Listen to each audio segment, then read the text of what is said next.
Leanne, looks like we're live on YouTube. Yeah, I just wanted to make sure that we're muted there. Great.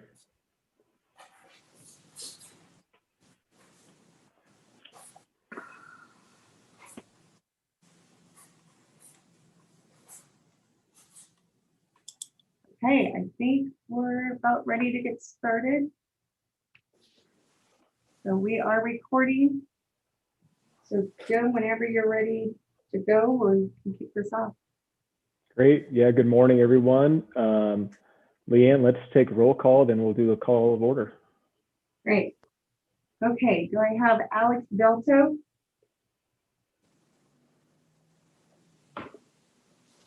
Amy Cummings? Here.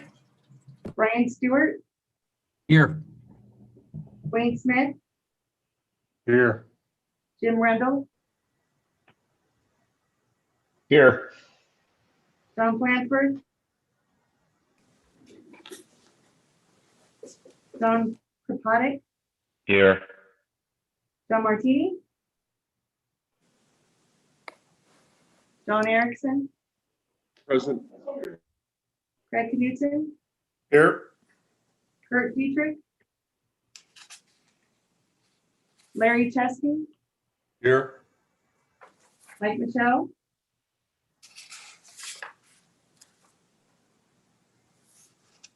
Thought I saw him join. Maybe we lost him. Mitch Fink? Here. Peter Gower?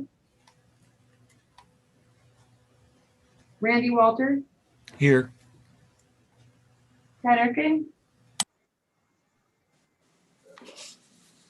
Okay, and then I also have Adam Spear from the RTC, Blaine Peterson from the RTC, Dale Keller from the RTC, Dan Dunges from the RTC, Hannah Yu from the RTC, Yelena Williams from the RTC, myself, Leanna Olivas from the RTC, Schwinn Wayne from the RTC,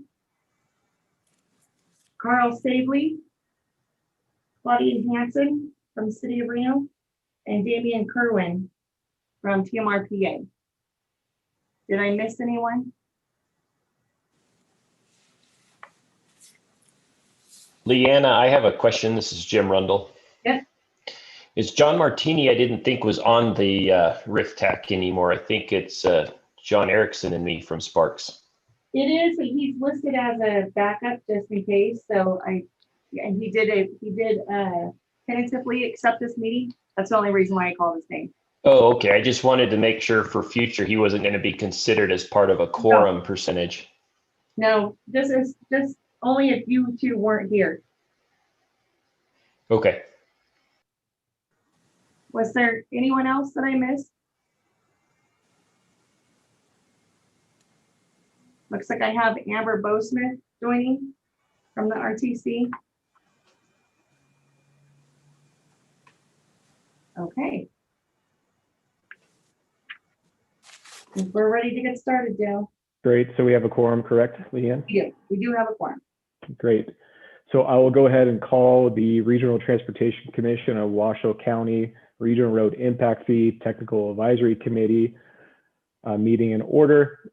Today is Thursday, January 28th, 2021, and the time I have is 8:38 a.m. So we'll jump into good morning, everybody, and hope everybody's safe on this snowy morning. And we'll jump to item number 1, approval of the agenda. Do I have a motion for approval of the agenda? Move to approve. Move to approve. And a second, all in favor? Aye. Aye. Aye. Any opposed? Motion passes. Moving on to item number 2, Leanne, did we receive any public comment? We did not. Okay. No action is needed on this item, so we'll move to item number 3, approval of the September 24th, 2020 meeting minutes. Do I have a motion? So moved.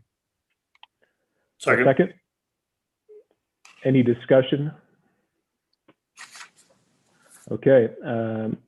All in favor, please say aye. Aye. Aye. Any opposed? All right, motion passes. Moving on to item number 4, a presentation of the 2050 Regional Transportation Plan report.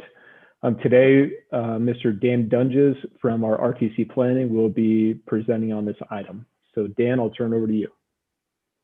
Thank you, Dale. Can everyone hear me okay? Yes. We can. Yeah.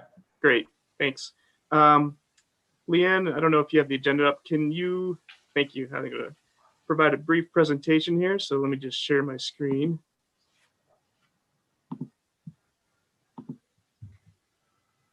And is everyone seeing the presentation?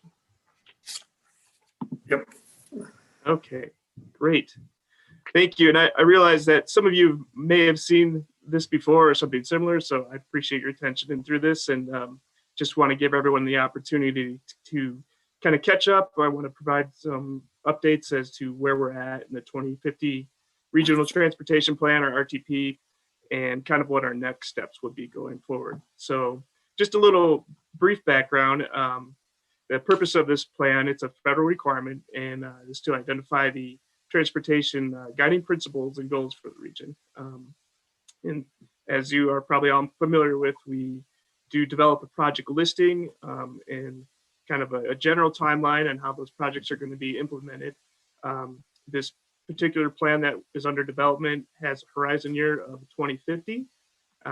We have to do at least a 20-year horizon. Our current plan, as you probably know, is a 2040 horizon year. This is very much a community-based process. We do pride ourselves on the public outreach. It's looked a little different during these COVID times, but we've actually been pretty successful in getting some good feedback and kind of engaging with the public. And we do anticipate this plan to be completed by May of 2021, if not sooner, but that's kind of our deadline. To kind of reiterate what the guiding principles of the RTC and the RTP, it is to support safe and healthy communities, economic prosperity, innovation, sustainability, and increased travel choices. So I'm just going to briefly go through the next few slides, kind of highlight some of our goals that support these guiding principles, which is really the overall theme of the RTP.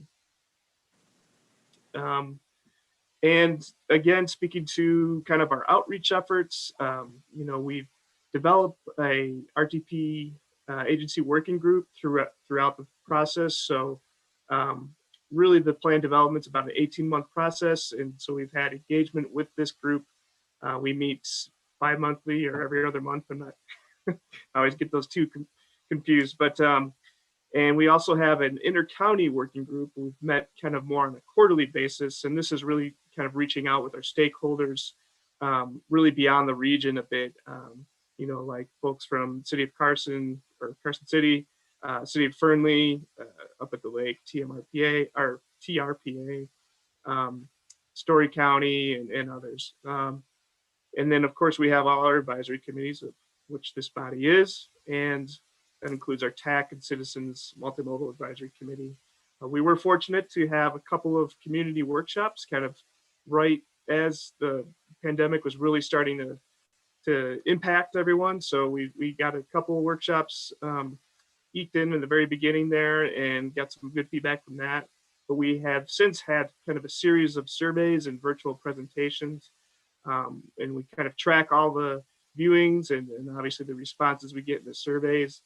And those have been pretty informative and a good response rate. We're happy with the engagement we have. And we have in recent weeks gone around to present to city councils for City of Reno. In fact, that was just yesterday. Washoe County, City of Reno Planning Commission, Washoe County Planning Commission. And we're, I think, poised to present to City of Spark City Council. I believe that's next week. So getting back to the Sparks Planning Commission, Dan. Oh, you did Spark City Council last week on Monday. Thank you, Jim. I appreciate the clarification there. couldn't remember which one is which. They kind of run together after a while, but yeah, so we definitely want to cover our bases though, and make sure everyone's getting a chance to kind of view the status and how we got there, and get their feedback and direction. So speaking to the goals of the RTP, obviously improving safety is a major one. It's also much in alignment with the region and the state. We are fortunate to have participation on the Vision Zero Truckee Meadows, which has really helped kind of target maybe some specific, not only areas for improvements in infrastructure, but just kind of outreach and awareness and general safety when it comes to, school zones and that sort of thing. We have a pretty targeted awareness campaign that we've funded, and we also partner very much with Safe Routes to School. This map on the right side of the screen here shows kind of our top areas for crashes, and it's really a composite score of crash frequency, crash rate, and I'm blanking on the other. I think the number of crashes.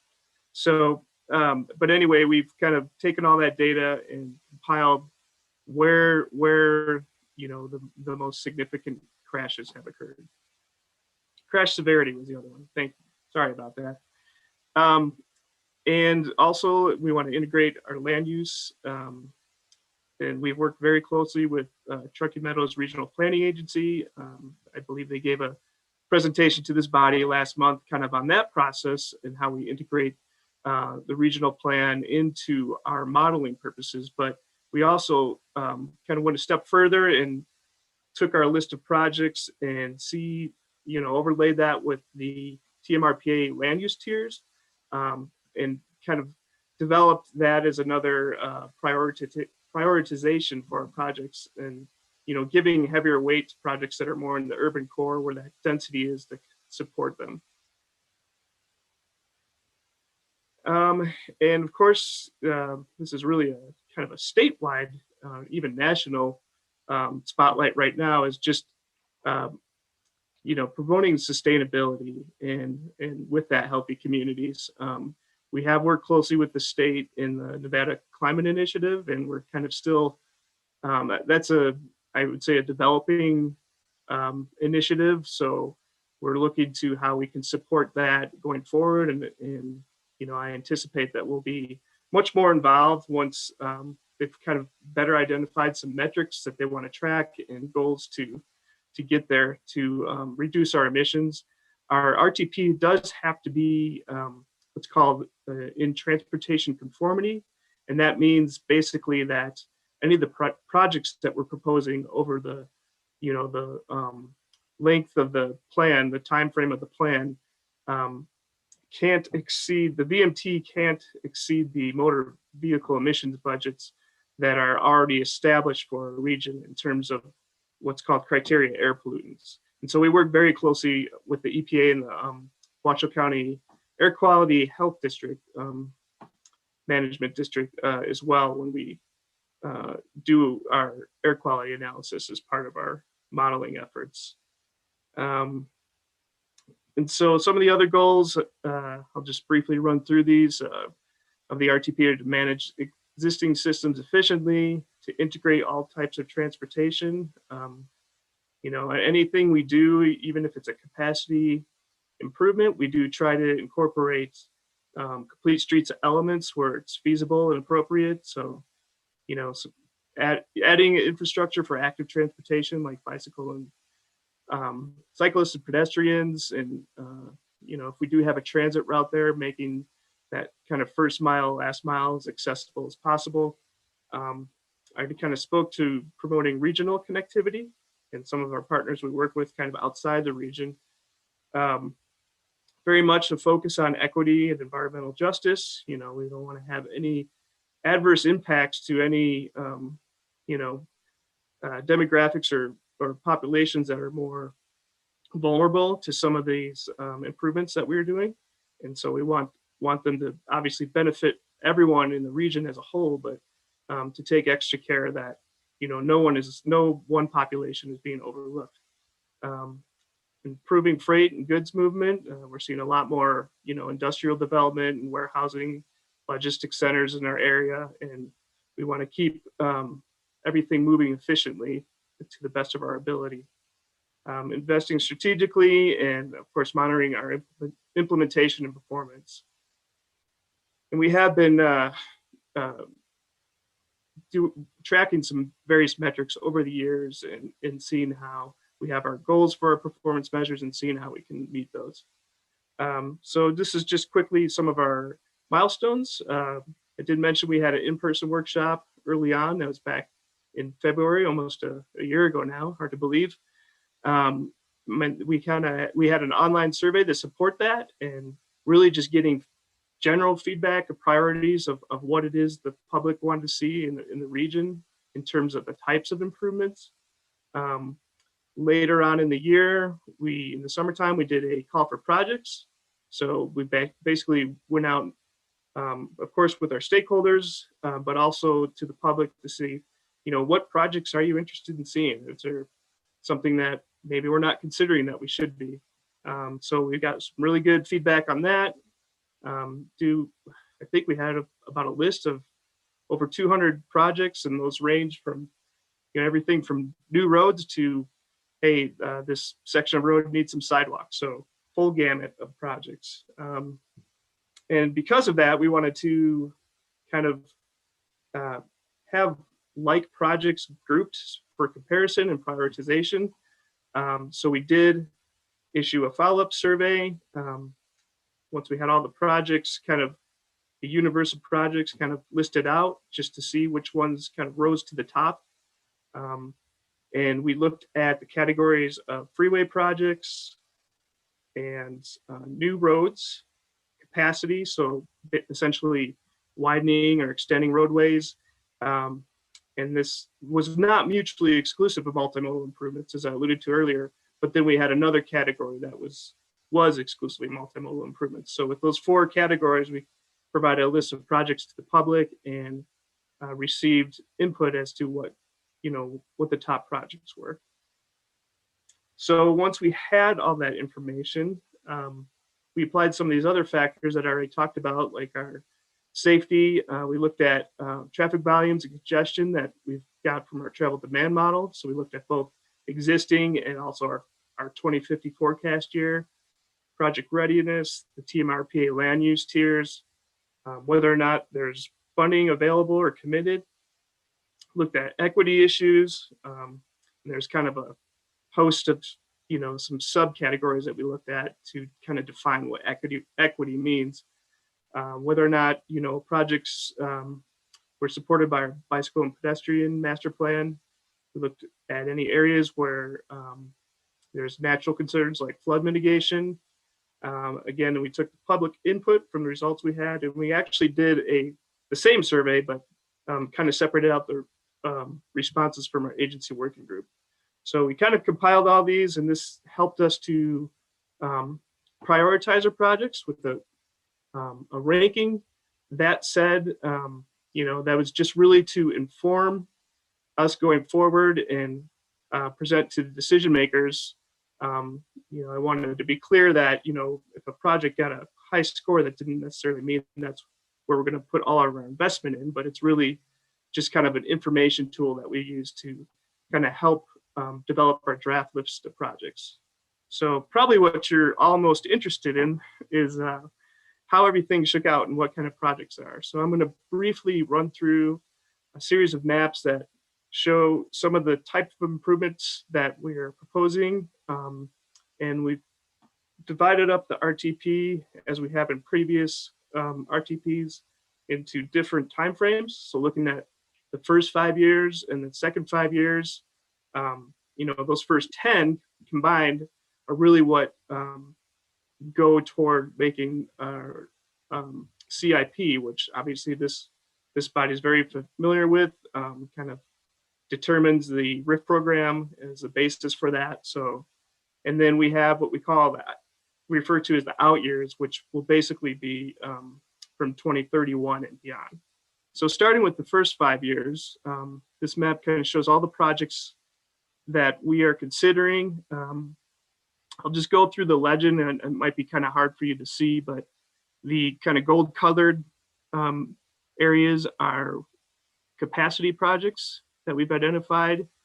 The green is obviously the freeway projects, and this would really be projects where NDOT would be the lead on, but RTC would support. The blue colored projects are multimodal.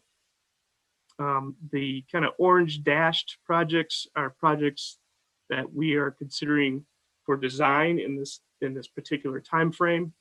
And then the purple projects are those that we've identified as privately funded.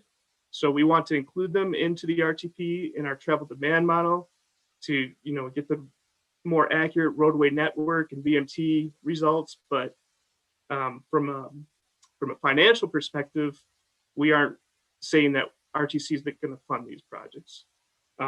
That's one thing I forgot to mention, is that the plan has to be fiscally constrained. So we essentially have to have anticipated revenues to implement the projects over the time frame that we're proposing. Any projects that might fall outside of that, we can kind of show in like an unfunded vision, but the listing of project itself has to be fiscally constrained. And I got a quick question for you on that. Sure. The Geiger grade, that project, didn't Kimley Horn already design that? I thought there was a design done back in the 90s for that section, or early 2000s. Yeah, there is a design. I think it's dating back to kind of the time frame you mentioned, John. But honestly, I don't think it's really been revisited since that time. So it's probably at least 10 or 15 years old. So we want to revisit that. There's been quite a bit of development in the area, as you probably are aware of, and so we kind of need to reevaluate what right-of-way needs there might be, and so that's why this is being shown as design, just because the preliminary design or the conceptual design that we have is a little outdated. Great, thank you. Sure. So this is just a kind of a detail of the South Meadows area. We did do a study about a year ago that recommended some transportation improvements that we want to carry forward into this 2050 RTP. A lot of those improvements were what we call like spot improvements that really fall probably under a more programmatic category, but so it wouldn't be listed as an individual project in the RTP. But others, for example, like the one John referred to on Geiger Grade, and this, if you can see the one on South Virginia, basically that's the addition of a northbound lane between the freeway off-ramp, kind of by that in and out, if you're familiar with the area there, up to Longley Lane. We do see a lot of backup there, so that's just one project that we wanted to carry forward into this RTP. And for as far as Mount Rose goes, we're currently coordinating with NDOT, who is leading a study on operational improvements on Mount Rose Highway. So we wanted to capture that in the plan too. Moving up to the north area, still the same time frame, 21 to 25. This is just kind of zooming in on some of those capacity projects that we're looking at in terms of greater connectivity, or really just increasing the capacity. Pyramid Way is a big one. You might be familiar with. RTC was successful in getting a federal grant to help support that. And we're, again, working with NDOT. They're doing the design for that project, and looking forward to construction here in the next few years. Currently have Oddie Boulevard and Wells under design for some multimodal improvements. And so a lot of these projects are moving forward. So moving up to the next 5 years, 2026 to 2030, again, this is just kind of a snapshot of the region. You see definitely a lot more capacity improvement projects that we're showing in the North Valleys area, more multimodal and kind of our dense areas where that kind of, those types of improvements are really, they have the density to support that. And again, some other projects that are under design, like the connector from Pyramid Highway to US 395. And then finally, the out years. And again, this is a greater time frame, so that's why you see more projects, because we're looking at almost a 20-year period at this point. And so these are all projects that we're proposing for that time period. This, of course, would fall outside of the CIP, but definitely looking at that kind of greater connectivity, especially in the north there between North Valleys and Spanish Springs. Some improvements on McCarran, and I think it's on the next slide actually, but okay, well, let me back up. We will be working with NDOT to do a holistic corridor study on McCarran Boulevard too. So we've got some projects in there that are kind of placeholders for operational and capacity improvements, but I suspect once this McCarran study is complete, that we'll have some newer projects to incorporate into the next iteration of the RTP. And again, here's just kind of a zoom into area. Some of the projects that we heard in our responses for as far as new roads from the public, Eagle Canyon was one that was highly supported, as was the connector between Pyramid Highway to US 395. I will note on that Eagle Canyon project that although this line does show the connection from existing Eagle Canyon Road, we are looking at about 3 different alternatives. So alignment hasn't really been determined to date, but in general, it looks like there's a desire and a need for a connection between North Valleys and Spanish Springs, however that may play out. And that's really why this project is in the out years, because these are mostly conceptual, that we don't have those detailed designs yet. So as I mentioned, some upcoming studies. Well, Mount Rose Highway is already underway, working with NDOT on that, and we do have an RFP out right now for the McCarran Boulevard study, which will be hopefully kicking off in a couple of months here. From a RTC perspective, we have a 2-year work program, which is coming up for this next fiscal year. We're developing that now. And so some of the studies we anticipate including in that are a look at the Verdi area. These are just a few requests we've got. Kind of a Virginia Street downtown analysis, looking at how to make that even more pedestrian and bicycle friendly, and having that kind of active pedestrian interface. We want to do a Midtown follow-up evaluation now that we've done those improvements as part of our Virginia Street project in Midtown, and just looking at some of the traffic circulation, and now that traffic calming is in there. And then we've heard requests for looking at a parking analysis too for the downtown and Midtown area. That's not a be all end all. It's kind of our preliminary list. We expect to get more feedback. Actually, next week we'll be bringing our work program item to our technical advisory committee and citizens.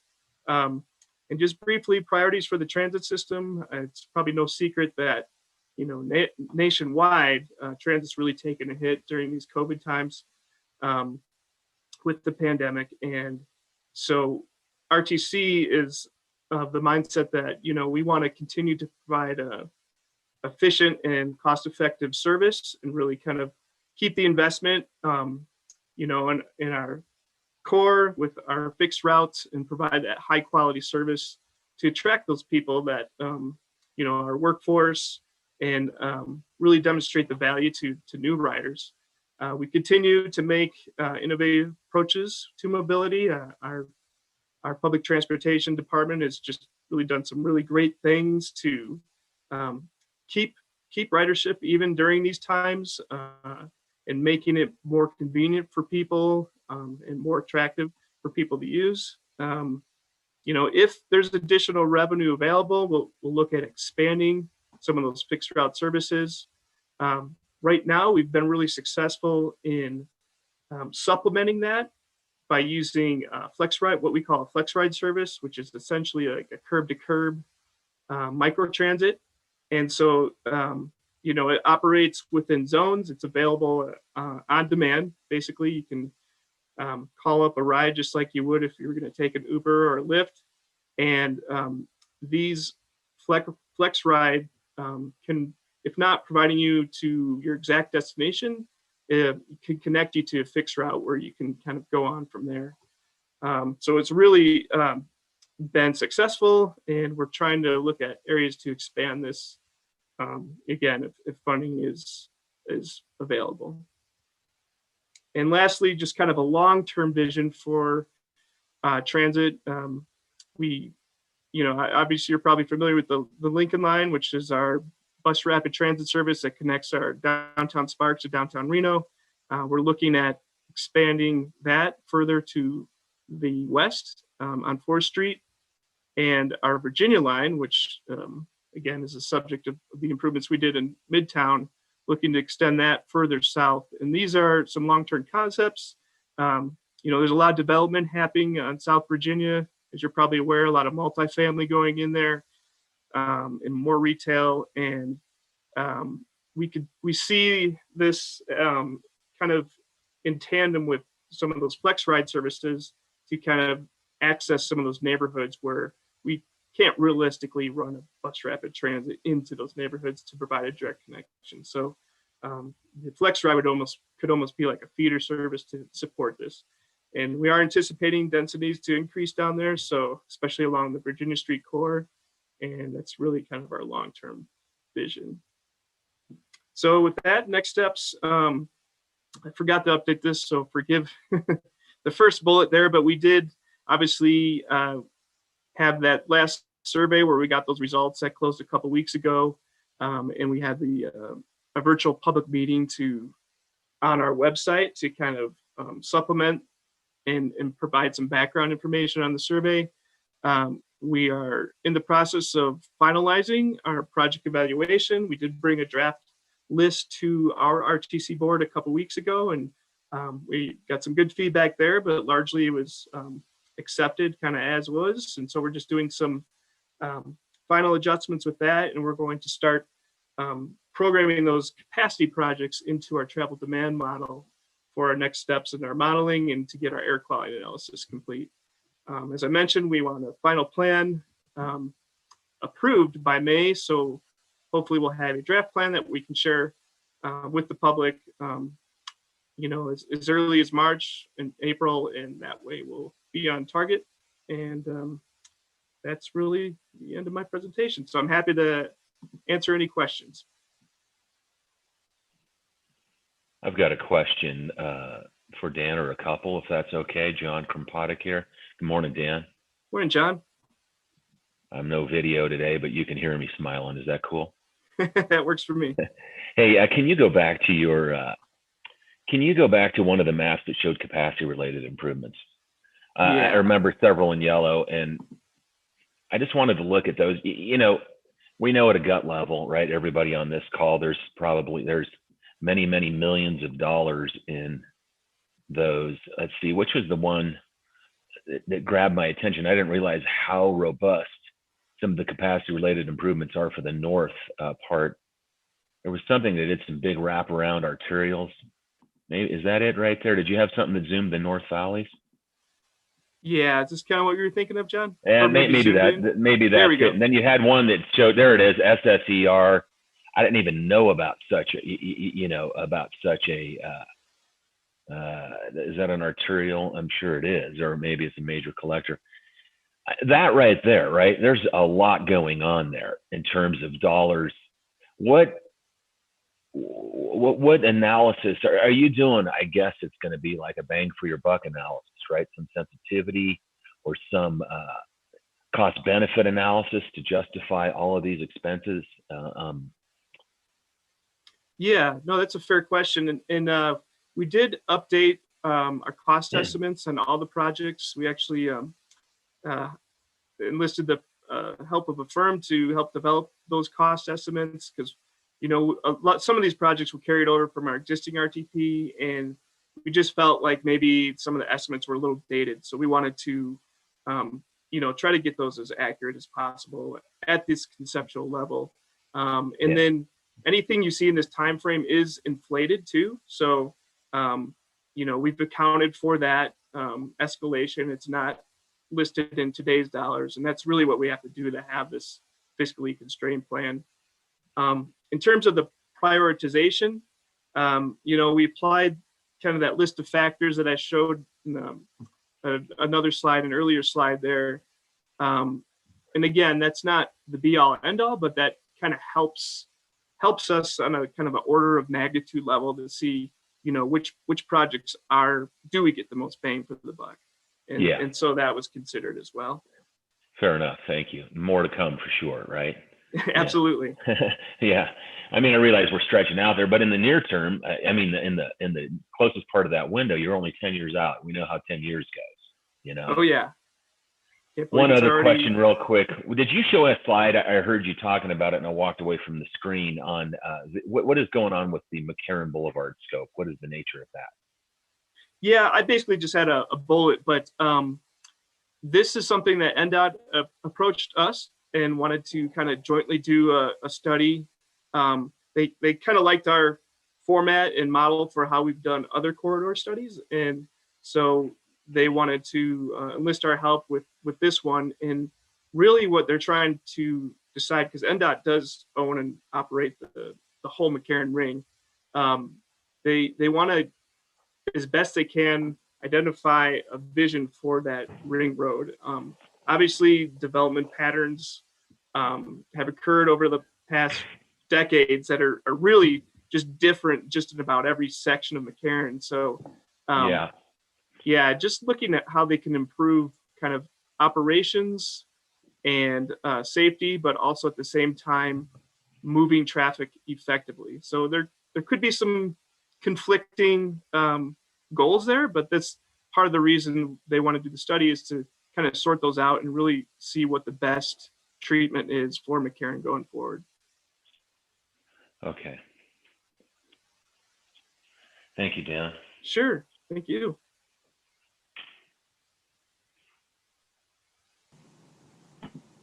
Thank you, Dan. Any other questions for Dan?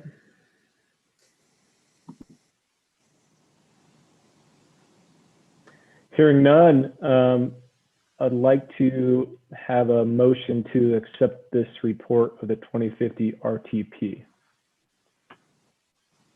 I'm going to move for approval. John Krompatik here.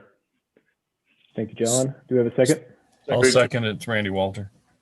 Thank you, Randy. Any other discussion on this item? I just have one question. It's Randy Walter again. These maps and stuff we've been looking at, is any of this stuff available that we could look at in a little bit larger format that I could get access to? Is there something on the website we could look at?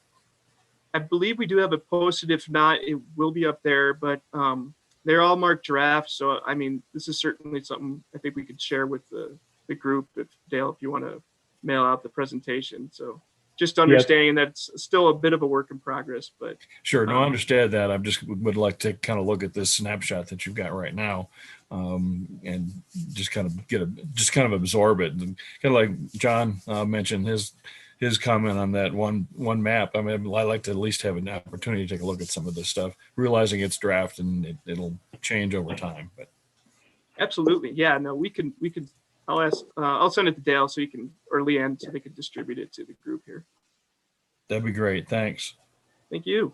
Yeah, Randy, we will distribute Dan's presentation to this group. Also to note, in your agenda packet, everything that you saw in those maps are actually lined item by project in the years outlined by Dan as well. So that's included in your agenda packet towards the end.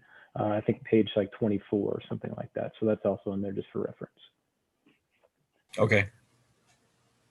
I have a question on the motion, Dan. This is Jim. Dan, what are we, I think the motion by John was to approve the 2050 RTP report. Not everything in there am I fully supportive of at this point, like the Eagle Canyon Road and where that currently is. To me, this was just a report to the RTC TAC for an informational item, not necessarily for approval. And so I'm really not in support of the motion. So Jim, this is Dale. I believe the motion was to receive the report. And John Krupanik, if you want to clarify, please. Yeah, thank you. I appreciate the question, Jim. You're absolutely correct. I didn't get into the weeds on the semantics, and it is important, and that is to accept the report, not the CIP. So thank you for the distinction. And Randy, just for a point of order, do you agree as a second? Yeah, we're just accepting the report. Thank you, Jim Rendell. Any other discussion? All right. All in favor, please say aye. Aye. Aye. Aye. Any opposed? Great. Motion passes. Moving on to agenda item number 5, Regional Road Impact Fee General Administrative Manual Overview discussion. This is, once again, Dale Keller. I will lead this item, and Leah and I will share my screen here.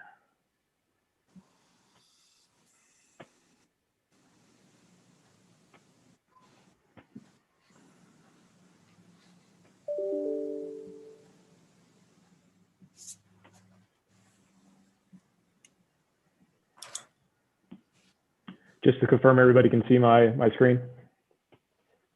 Yes. Yes. Great. Yep.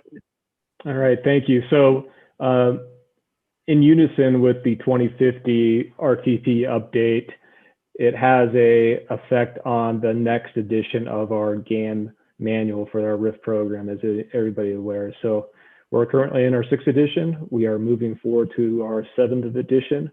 In our past meetings, we've discussed some of the potential changes and presented that to this group.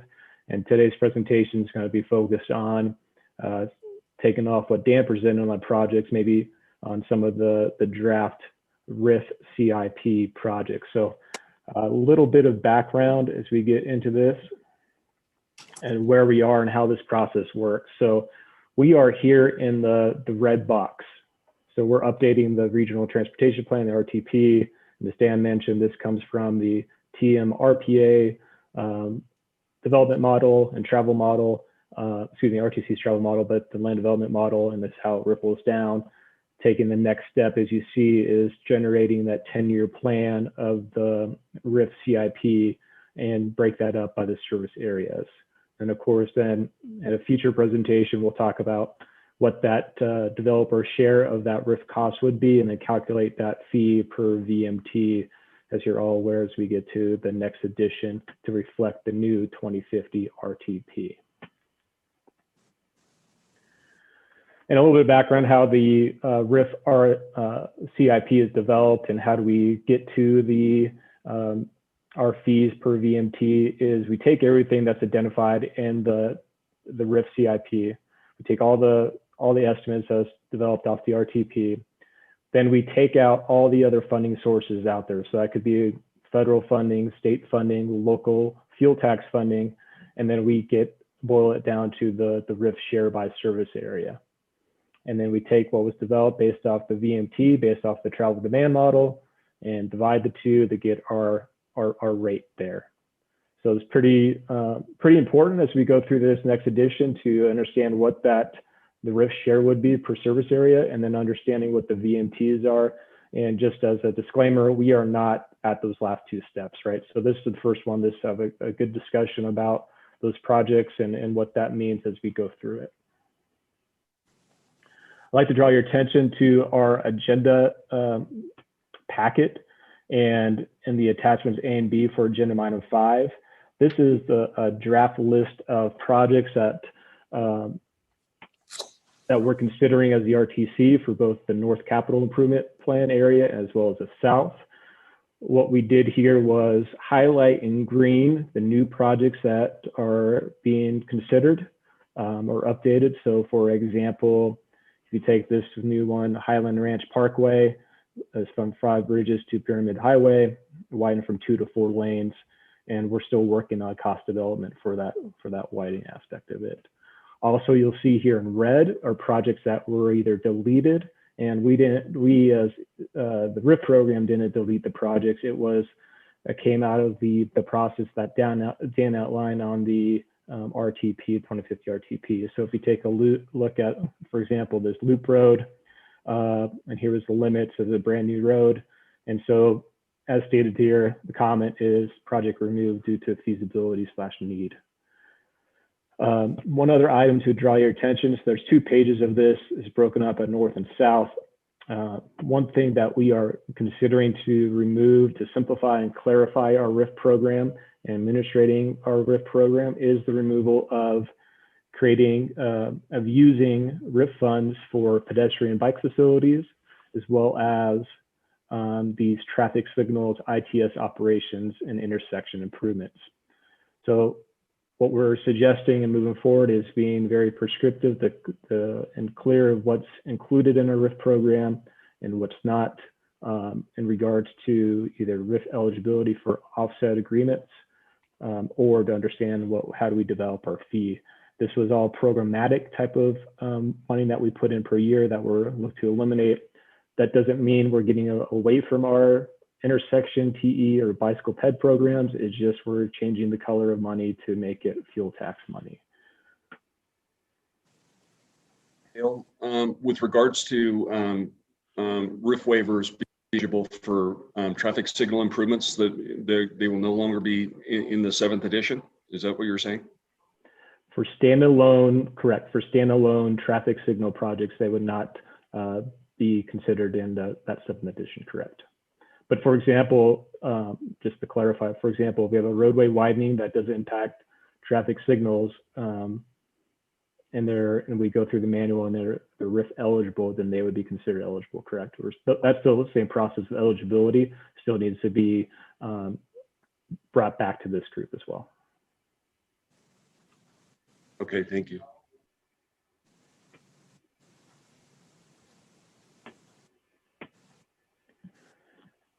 So that brings up, this is my last slide, and it's a short presentation. I really are looking for some input and feedback to some of those that draft a list of projects too of the RRIF CIP and what the current status of the 7th edition is. So before we formalize really get going, we have to understand what comes out of Dan's RTP and the planning's RTP. So once we get that process finalized and formalized and we agree upon those projects, that where we can really take off and start to define some of the capital improvement plan for the RRIF. So one thing that we still need or looking for consideration and looking for support is how do we clarify that process for adding new projects? I know that has been an area of concern from this group of once we have it set, how do we go through that process? So we will present that and try to look for clarifications moving forward as part of the 7th edition. The next thing is, as I talked about with the deletion of the traffic signal improvements and the bike and ped, is removal of those programmatic type of projects and those improvements. So we can clearly define what's an eligible RRIF improvement and provide clarity of how we are running the program. And lastly, that we'll look to some cleanup and editorial changes in the 7th is eligibility determination and the appeals process, and see if there's a better way where we can provide clarity as we go through that process as well. So that concludes my presentation, and I'd open it to any questions or suggestions.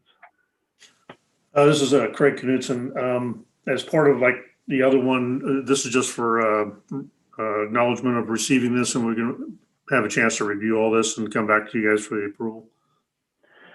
Correct. And correct. Today's action is just to receive this report or accept this report. And we can talk about at the next meeting what action we need from the RRIF TAC. Is it just recommendations or is it actually approval? And I know Adam's here from RTC is on the line, and Brian maybe can provide some clarity, but we can define what that process is and what approval process is actually there, right?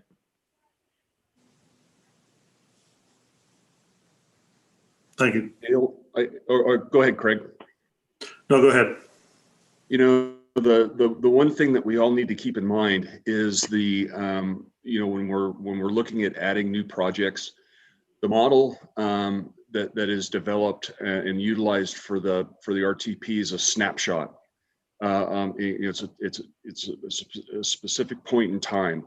And the one thing that we found in the 6th edition was when we went to go do Wingfield Hills Road, it was not included in the model, and that we determined that there was some issues with the previous model or the last RTP update. So that's just something to consider, Dale, is that as you know, the modeling probably needs to be updated yearly as we're going along, because the development game changes. Something can fire up, like for example, Northern wasn't even included in the last model, but I mean, look at all the development that's occurring out there. So it's something that everybody should give some thought to when we have the discussion. Yeah, thank you, John. And one thing maybe to add to that too, if there was, when we do change that, we add a project in, that would then change what your dollars would be for that service area, correct? So that could overall change your dollar for VMT. So that's something to consider as we add projects or find a way to clarify a new process for adding projects, how we currently have it set up to develop that VMT. And by statute, it has to be based on what those benefits would be for that area, right? So we can't just arbitrarily put a number in for determining your VMT. So that's just something to consider and think about as adding new projects.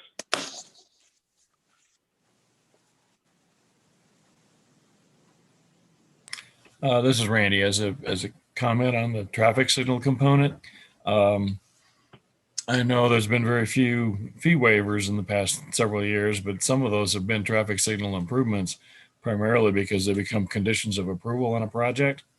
If we eliminate those traffic signal improvements as a function of the fee waiver process, it now becomes an exaction that local governments then use to require signal improvements, and there's no understanding of the benefit of those improvements to the region. So I think we need to spend some time talking about that elimination. I concur, Randy. So Dale, if I can real quick get into Randy's point, I think it's very clear to us, Randy, that is an issue. What we found is there's this imbalance between having like John says, a snapshot fee system in a dynamic world that changes every day. And where it's gotten out of balance from our observation is that there's not enough writing or correcting or adjusting based on that dynamic world we're living in. The problem we were having with these very open-ended TE spots or undefined project is from the standpoint of justifying them, because we never at the beginning when we set our fees put in a specific location. Theoretically, every signal in the world could be argued to be part of the impact fee system, and yet we didn't price it out because we just put a blanket amount. We said like $5, whatever, I don't know what the number was, $1 million a year for signals. Well, in order for the system to work the way it's supposed to, that would mean if we get $1.1 million in signal improvements, then somebody's eating that $100,000 because we're not collecting enough money to pay for it. So I believe, and this is part of what we're going to bring back to this group, is the element we need to look at is time, and that's what's missing. Like John said, it's a snapshot, but we can't ignore that things are changing, it's dynamic, but we also need to recognize from the standpoint of developer who rightfully might have some crediting or some payback that the element of time needs to be factored in. And maybe you get your money back on your development, but it's not going to be instant.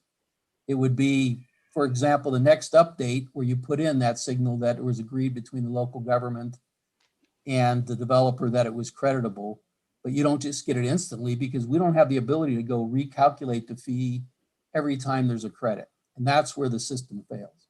Otherwise, you would be dynamic system that, every month when projects were approved and exactions were done, we'd change the fee, and then we'd have to run through all the locals who collect the fee and say, okay, this month's fee is this. And so you're telling people who are doing due diligence on their properties, what the fee is at a point in time. They come in for their project and find out, well, you know, it's changed 6 times and now it's this new number. So it's a very difficult thing. You know, it's not a tax, so we don't have open-ended ability to do whatever we want, but it is a system that collects money that needs to be justified based on equity across it. And so it's just the reality of a very dynamic tool that we need to make sure when we make decisions on how we do it, we've really kind of focused on what's most important and create a system that's adaptable, but doesn't break itself by adaptation with development.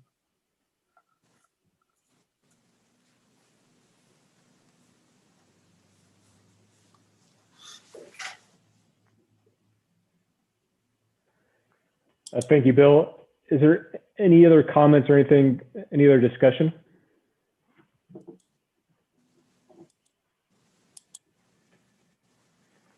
Okay. Hearing none, I will ask for a motion to receive this report on the RRIF GAM overview discussion. Move to accept the receipt of this presentation. Brian. Kropotkin. John Kropotkin, second. Any other discussion?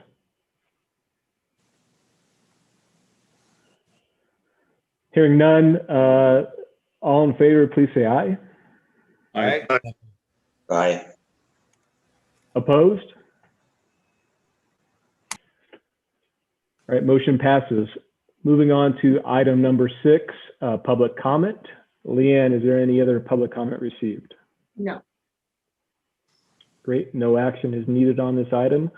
Moving on to item number 7, member items. Is there any members of the RRIF TAC that would like to speak at this time or present any items? I have a question for you, Dale. Kropotkin Sure. again.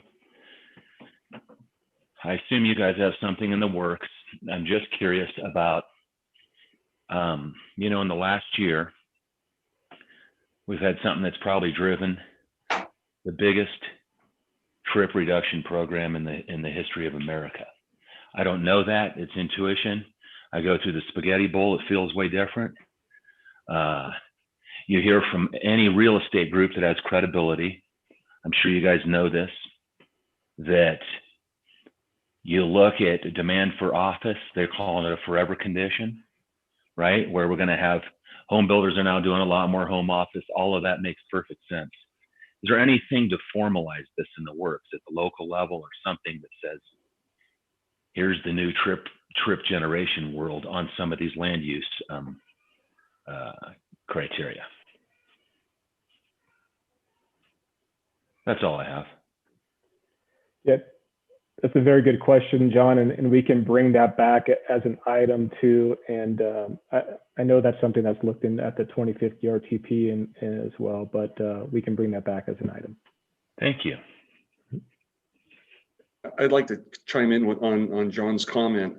That's a very interesting comment. And you know, we're all in this COVID world today, but you know, this is something that at the City of Sparks we've discussed as this may have solved our space needs issue on our current facility, where people can work from home on you know, certain days of the week and then go in the office certain days of the week. So I agree with you, John. It's I think it's a new normal.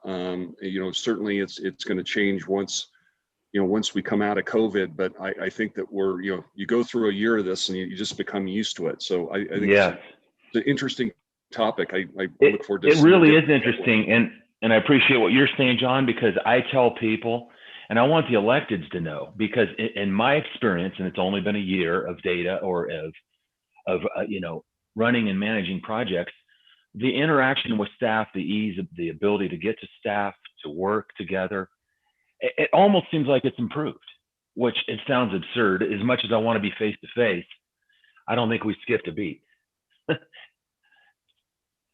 No, I agree with you. I think it's, if anything, it's raised efficiency.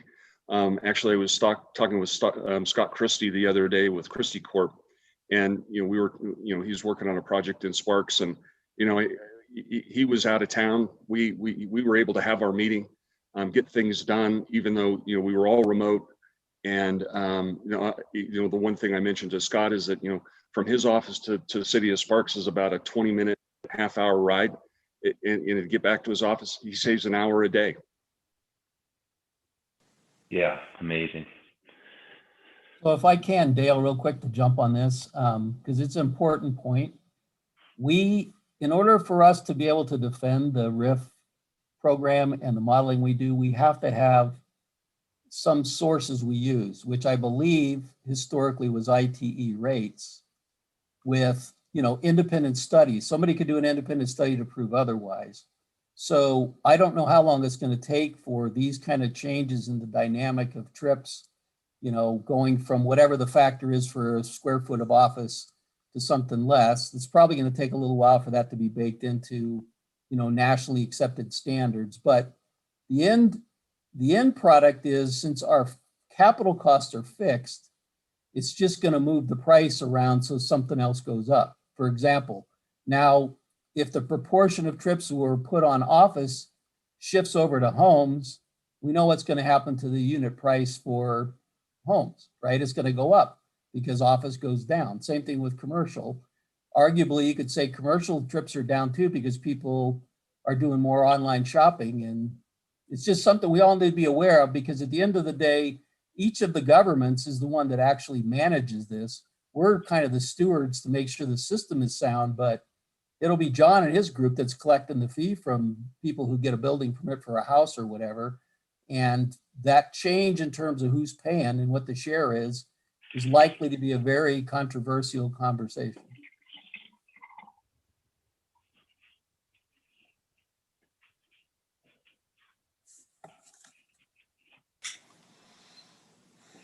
Was that Bill Thomas? Yes. Yep. Okay. Yeah. Thank you, Bill. That's a good point. So that makes me think, I know we all got to move on, but it is an interesting topic. And that makes me think there's really two different things. I started with trip reduction. I would bet there's going to be some significant trip reduction on some land uses because of the reasons we talked about. And then there's that second point of what Bill said, shifting the fee.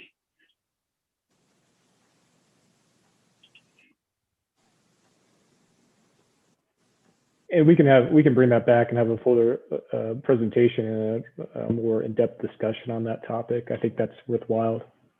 Excellent. Any other member items at this time?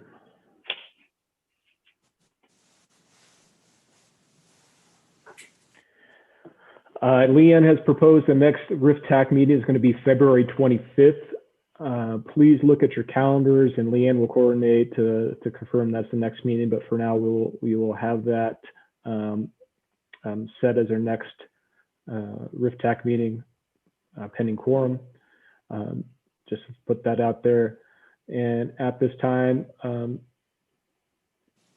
I have a motion to I don't know, Leanne, or if we need a motion on this item or not? We do not. Okay. Thank you. Moving on to agenda item number 8, adjournment. Do I have a motion to adjourn? So moved. So moved by Second. John Erickson, and a second. All in favor, say aye. Aye. Aye. I'm sorry, I didn't allow any discussion. Any other discussion before we close the meeting? Great. Great. Any opposed? Thank you all for your participation this morning. Thank you. And we'll see you in February. Yeah. Thanks all. Yeah. It is meeting adjourned at 9:38 a.m. Thank you. Thank you.